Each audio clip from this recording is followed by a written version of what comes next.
il a besoin du soutien de sa jeunesse. Et la jeunesse de la ville de Kinshasa ne va pas rester en marge. Ok? Et donc à chaque fois que je suis en contact avec lui, il passe toujours le message pour dire, Bertin, il faut dire aux jeunes de rester calmes, de rester sereins et de laisser la justice faire son travail. Mais n'empêche que nous avions fustigé ici que cette justice, c'est dans une logique de l'état de droit. Il ne faudrait pas que nous ayons des ministres qui peuvent donner des injonctions à certains magistrats.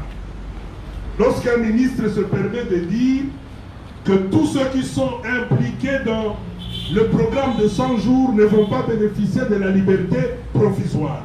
Ça, c'est en violation de règles de l'art. Ça, c'est inacceptable. Ça frise une certaine manipulation. C'est son droit. Il continue à bénéficier de ce qu'on appelle la présomption d'innocence. Oui. Il n'y a aucun dossier ouvert au niveau du parquet contre notre président national. Rappelez-vous qu'il avait été invité comme renseignant. Il collabore avec la justice. Sa fuite n'est pas à craindre. C'est le directeur de cabinet du président de la République avec une adresse fixe. C'est un responsable. Pourquoi ces derniers ne bénéficieraient pas d'une liberté provisoire? Et lorsqu'on nous dit qu'il y a un ministre qui dit ceux qui sont impliqués dans les dossiers programme 100 jours ne vont pas bénéficier de la liberté provisoire, on se pose des questions. C'est comme si nous étions dans un théâtre.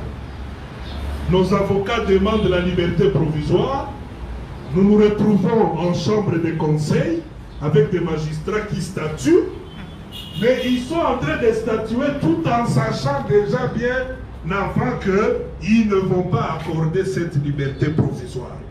Parce que le ministre a déjà dit que tous ceux qui sont impliqués dans la gestion du programme de 100 jours ne bénéficieront pas de la liberté provisoire. Et donc, lorsque le président national dit « soyez calmes et laissons la justice faire son travail », il faudrait alors que ce soit la justice non manipulée, la justice sans l'ingérence du ministre de la Justice. J'ai vu aujourd'hui une lettre, je ne sais pas si vous avez vu la lettre, que la Cour de cassation, c'est géré par qui? Luamba. Non. La cassation, c'est la Cour de cassation. Le ministre a demandé à visiter. Je vais vous montrer ça. C'est important, il faut le savoir. C'est très important. Ok, ça a été signé par Luamba Bindu Benoît, qui est le président du Conseil supérieur de la magistrature. Et ici, c'est une lettre où le ministre, le vice-premier ministre, ministre de la Justice, il a demandé à visiter il a demandé, donc, objet de la lettre, visite du vice-premier ministre, ministre de la Justice et garde des Sceaux des juridictions, office et services judiciaires de la ville-province de Kinshasa. Et dans la lettre, ici, nous avons le président Luamba qui dit, il dit ceci, c'est très important, il dit, je relève l'inopportunité de la visite envisagée, car l'organisation des échanges relatifs aux dossiers judiciaires en cours et l'examen de diverses autres questions concernant la bonne administration de la justice, objet de votre visite, déborde le cadre normatif de la politique judiciaire nationale, qui vous revient de droit et entre en conflit avec l'article 151 de la Constitution. Et cet article dit ceci: le pouvoir exécutif ne peut donner d'injonction au juge dans l'exercice de sa juridiction, ni statuer sur les différends, ni entraver le cours de la justice, ni s'opposer à l'exécution d'une décision de justice. Et donc je ne sais pas quel objectif avait le vice-premier ministre, ministre de la Justice, pour demander cette visite. Mais je crois que le président Luamba lui a dit clairement que la visite n'avait pas de raison d'être. Il est même allé plus loin. Il a dit depuis la réforme, c'est ce qui ressort de l'exposé des motifs, énonçant que l'actuelle constitution réaffirme l'indépendance du pouvoir judiciaire, dont les membres sont gérés par le Conseil supérieur de la magistrature, désormais composé de seuls magistrats. Donc il ne fait pas l'ombre d'aucun doute que pareille inspection n'a jamais été effectuée dans le passé, depuis l'entrée en vigueur de la Constitution susvisée. Cette lettre, il faut la lire. Ça va? Et donc, nous restons calmes et sereins, certes, mais nous refusons que cette justice soit manipulée. Nous refusons que certaines personnes, certaines autorités, en l'occurrence le ministre de la Justice, puissent s'ingérer dans cette affaire. Il faut laisser la justice faire son travail. Lorsqu'on dit qu'on laisse la justice faire son travail, cela veut dire nous tous nous laissons la justice faire son travail. Le président national Vital Kamerhe, directeur des cabinets du chef de l'État, lui-même déjà est dans une position de sérénité, mais aussi une position de collaboration avec la justice. Il fait confiance à la justice. Mais lorsqu'on dit il fait confiance à la justice, c'est quelle justice? Ce n'est pas la justice où le ministre dit aux magistrats toutes les personnes impliquées dans la gestion du programme de 100 jours ne doivent pas bénéficier de la liberté provisoire. Non, c'est cette justice où certains droits, les magistrats peuvent demander et ils peuvent donner les raisons et les magistrats peuvent statuer, analyser et ils peuvent octroyer cette liberté provisoire. Et pour le cas de notre président national, comme je l'ai dit tout à l'heure, sa fuite n'étant pas à craindre, avec son état directeur de cabinet du chef de l'État, je ne vois pas pourquoi ces derniers ne bénéficieraient pas de cette liberté provisoire. Alors, au-delà de ça, maintenant, il y a cette affaire de prisonniers. Lorsqu'on libère, on est en train de libérer certains prisonniers pour désengorger les prisons. Ça va? Oui. On est en train de libérer des prisonniers pour désengorger les prisons. Donc, je ne pense pas que ce soit le moment propice pour à un monsieur de la trempe de Vital Kamerhe. Et donc, le message est passé. Vous allez aussi partager cela au niveau de la fédération de Bandalungwa. Aujourd'hui, c'est notre première réunion avec Bandal. Demain, nous allons avoir notre deuxième réunion avec Ngaliema. Et comme je l'ai dit, la jeunesse de l'Union pour la nation congolaise, ville de Kinshasa que je dirige, est une jeunesse organisée et structurée. Et donc, nous avons dans toutes les communes de Kinshasa des comités de pas moins de 90 jeunes qui sont opérationnels sur le terrain. Et ce sont ces présidents fédéraux, présidents des jeunes de ces différentes communes que nous recevrons ici, accompagnés d'une délégation de 14 personnes. Et nous allons le recevoir à 5, et ça nous fait maximum 19 personnes. Et donc on respecte les mesures barrières. Ça permet d'éviter la propagation du Covid-19. Est-ce qu'il y a deux questions? Et puis on lève la séance. Deux questions. Une question du président fédéral des jeunes de Bandal. Puis une autre qui va suivre des membres de la délégation.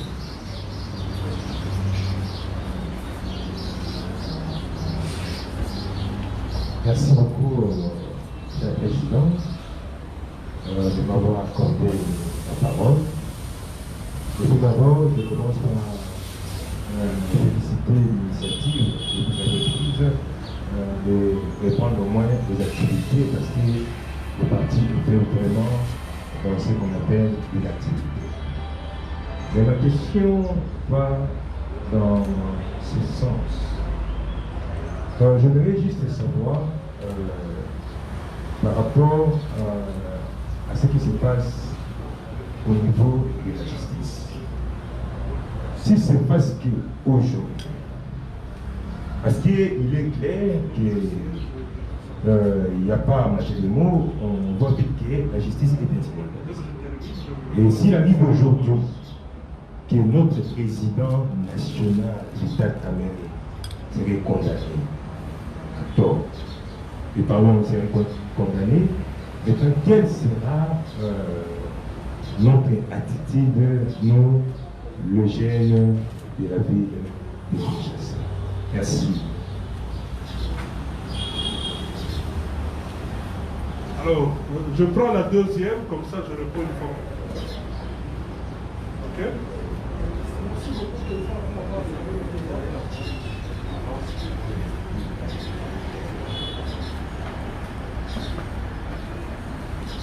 Allez-y, allez-y.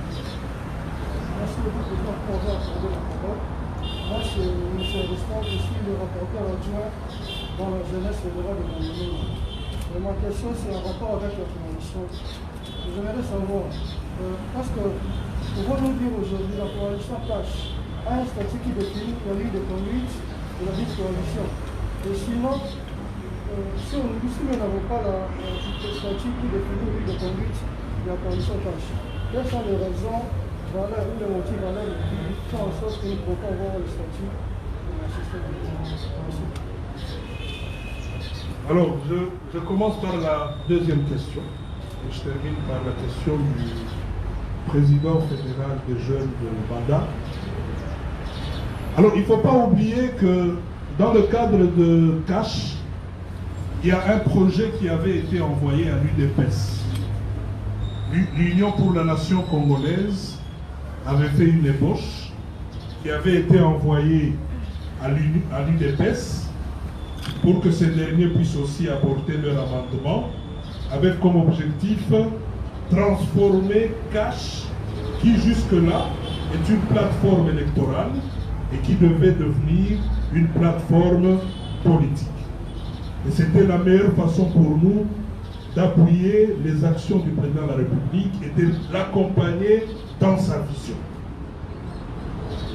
Et malheureusement, jusqu'à ce jour, on n'avait pas beaucoup évolué et avec ces dossiers. Les dossiers étaient toujours en suspens. Okay?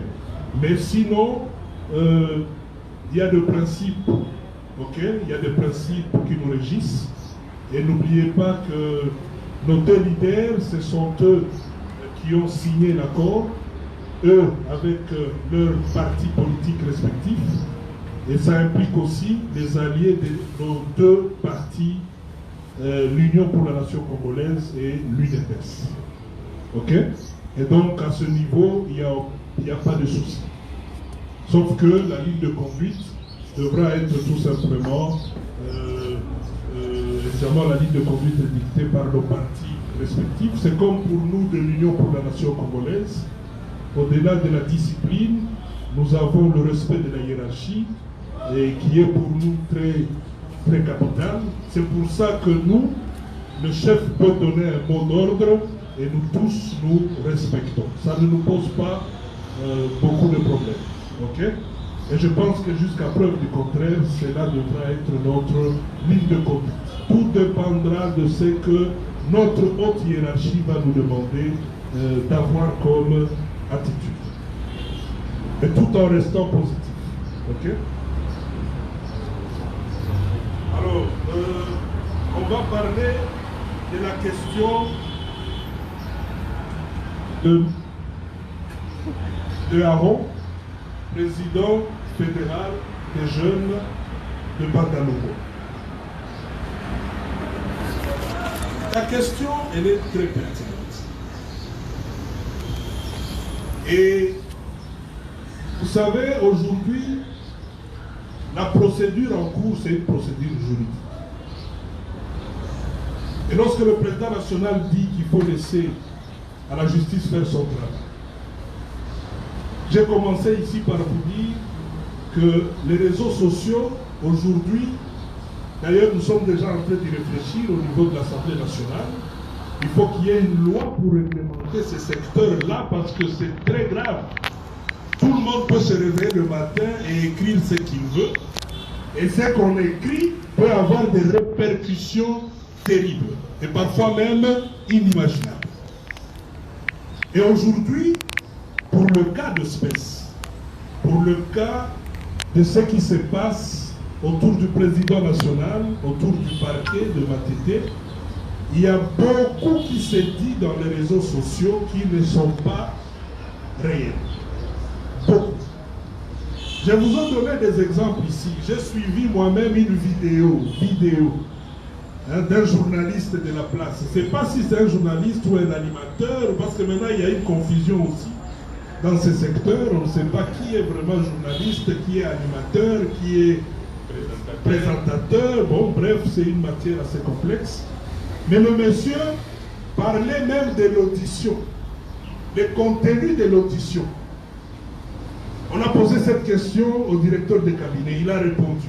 Est-ce que vous connaissez Madame Telle? C'est ma belle-sœur. Elle devait recevoir, c'est pas 9 millions, tout ça, et puis silence radio, le directeur de cabinet n'avait plus rien à dire. Il n'a jamais été question d'une... En tout cas, on ne lui a jamais posé une question en rapport avec une prétendue belle-sœur qui aurait reçu autant de millions dans son compte. Mais la vidéo circule. Et la vidéo est en train de faire des ravages dans les réseaux sociaux. Bien sûr. Donc il ne faut pas minimiser cet aspect-là. Ok? Et il y a même une stratégie que nous allons mettre en place au niveau de la jeunesse pour que soit aussi le maximum possible actif au niveau des réseaux sociaux. C'est très important. Alors, la justice, aujourd'hui, lorsque le président dit que c'était important qu'on en arrive là, c'était important, parce que n'oubliez pas que les gens racontent tout ce qu'ils veulent. On a commencé à vilipender notre président national depuis longtemps. Qu'est-ce qu'on n'a pas dit sur lui? Tout ce qui ne va pas aujourd'hui, c'est lui. Donc à un certain moment, c'était quand même important qu'on en arrive là. Et lui-même a dit, la justice, aujourd'hui, maintenant, c'est clair, hein, on saura qui est qui a fait quoi, qui est impliqué dans quoi, et donc les choses seront beaucoup plus claires. Alors, il ne faudrait pas que nous puissions déjà aujourd'hui commencer à imaginer des choses, surtout quand ce sont des choses qui n'iraient pas à notre faveur. Lorsque vous parlez d'une condamnation, je ne sais pas, condamné par rapport à quoi? Condamné pour avoir fait quoi? Je vous ai dit ici que nous avons la dimension politique de l'affaire, mais aussi la dimension juridique. Et nous sommes en train de travailler sur les deux côtés. Nous, en tant que députés nationaux, les ministres font leur part, les secrétaires généraux, ok, il y a une diplomatie à faire. Entre-temps, nous observons, mais en tout cas, nous sommes tous dans une logique de laisser la justice faire son travail.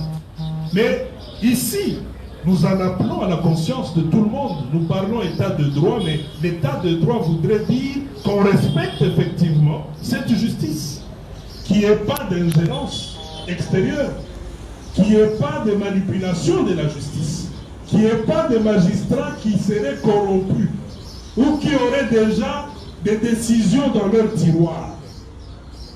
Il faudrait que les choses se passent normalement.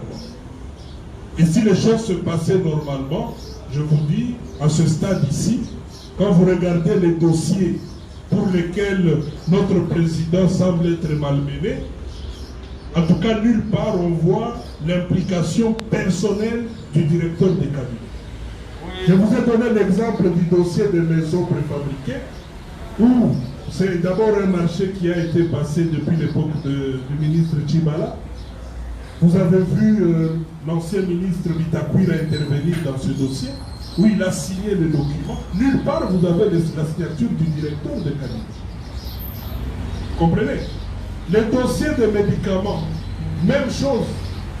On a commencé par parler d'une quincaillerie. Finalement, on nous sort les documents de la société. Nous voyons qu'ils sont aussi impliqués dans la pharmacie. Après, ça devient toute une histoire. On descend à Lubumbashi. On se rend compte que la société existe bel et bien.